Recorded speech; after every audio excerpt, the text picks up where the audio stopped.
The New Testament. If you open up a Bible to its table of contents, you'll see it's made up of two large collections, the Old and New Testaments. The word testament refers to a covenant partnership, which is what both of these collections are all about. They tell one epic and complicated story of God's covenant partnership with Israel and all humanity.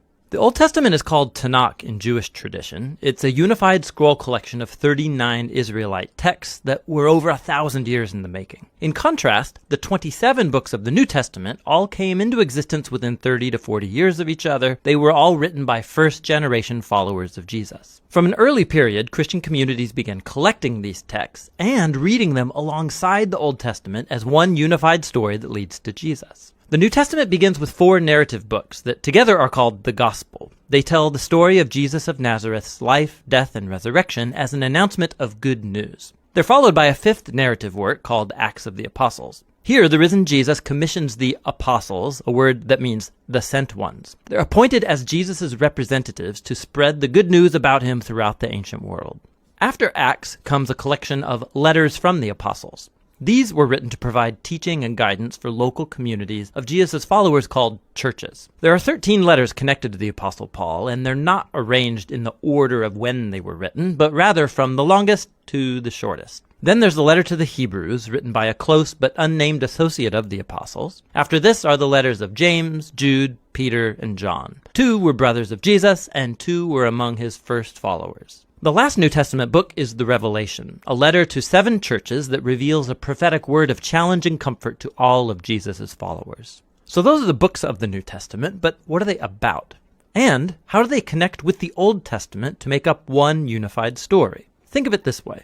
The Bible is one long epic narrative with multiple movements or acts. The Old Testament recounts the first series of acts that give you everything you need to make sense of the story to follow. The core themes and the plot conflict are arranged in design patterns. And then in the New Testament, these are all picked up and carried forward to the story's culmination in Jesus. Let me show you what I mean. The first act is about God and all humanity. God provides a sweet garden temple for humans who are made to be God's partners in ruling the world. But the humans are foolish, and they give in to a dark temptation and rebel against God's wisdom. So they're exiled into a wilderness where they start killing each other. They build cities that spread their selfishness and oppression, leading up to the big bad city of Babylon. But God loves the world and its foolish humans, so he sets in motion a rescue plan by promising the arrival of a new human who will destroy the evil that has lured us into self-destruction. The next act of the biblical story is about God and Israel, and it develops the themes and patterns of the first act. God calls a new humanity out of Babylon into a sweet garden land. Abraham, Sarah, and his descendants, the Israelites. God promises that through them, divine blessing will be restored to all of the nations. Surely these are the new humans that we're waiting for, but the Israelites repeat humanity's rebellion against God, building their own violent cities that lead to self-destruction and another exile in Babylon.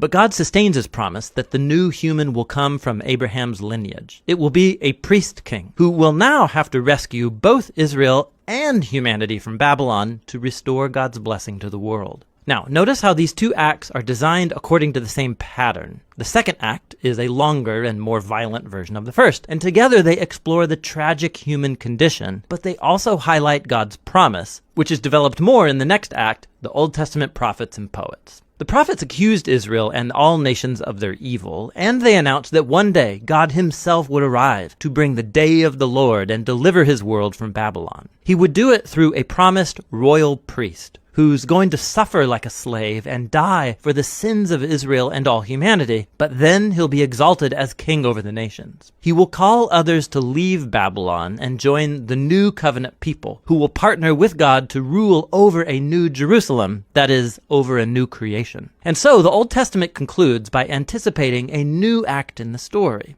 And when you turn to the New Testament, it's the same story, now being carried forward in Jesus. Let's see how. The 4 gospel accounts introduce Jesus of Nazareth, both as the promised son of Abraham who will restore God's blessing to the nations, and also as that new human who will defeat evil and restore humanity to partnership with God. So Jesus is portrayed as a human, and more. He went about announcing the arrival of God's promised kingdom, and he spoke and acted as if he was Israel's divine king. But instead of calling himself king, Jesus referred to himself as the Son of Man, that is, the human one who would act like a servant. The Gospels are making the claim that in Jesus, Israel's God has become the faithful Israelite and the true human that we are all made to be but have failed to be. Jesus' mission was to confront that dark evil that lurks underneath humanity's evil, luring us into selfishness, violence, and death. But how do you defeat that kind of evil? The surprising answer in the Gospels is that Jesus overcame our evil by allowing it to kill him on his paradoxical throne,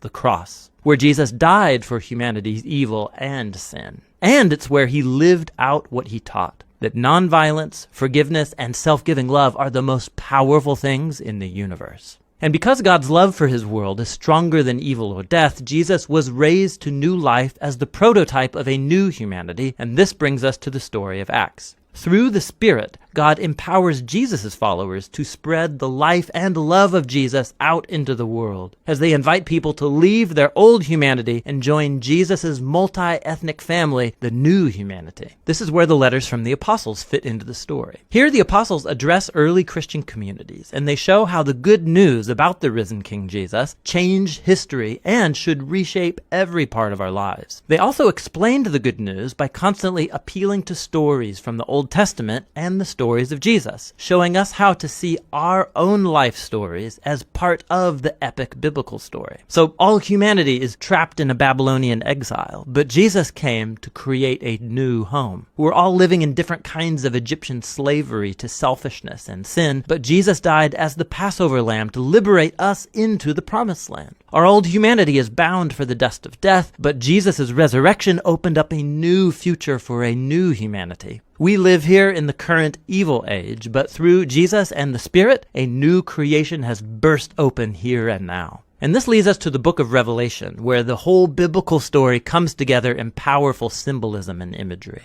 Jesus is portrayed as a slaughtered, bloody lamb, who is exalted as the divine king of the world. He's leading his people out of slavery and exile in Babylon, and as they resist Babylon's influence, they may have to suffer alongside their slain leader. But when you follow the risen king, not even death can prevent the dawn of the new creation, which is here depicted as a new Jerusalem garden temple, the true home of humanity after its long exile. And so on the Bible's last page, heaven and earth are reunited, and the new humans take up their appointed task from the Bible's first page, to rule the world together in the love and power of God. The New Testament is a remarkable collection of documents. They represent the testimony of the apostles that points us to the risen Jesus himself. And through God's Spirit, these human words have been speaking a divine word of hope from the first century to the 21st. Each book shows how God, through Jesus and the Spirit, is leading our world to its ultimate goal in a renewed creation. And so the story's end is really the beginning of a new story that is yet to be told. And that's what the New Testament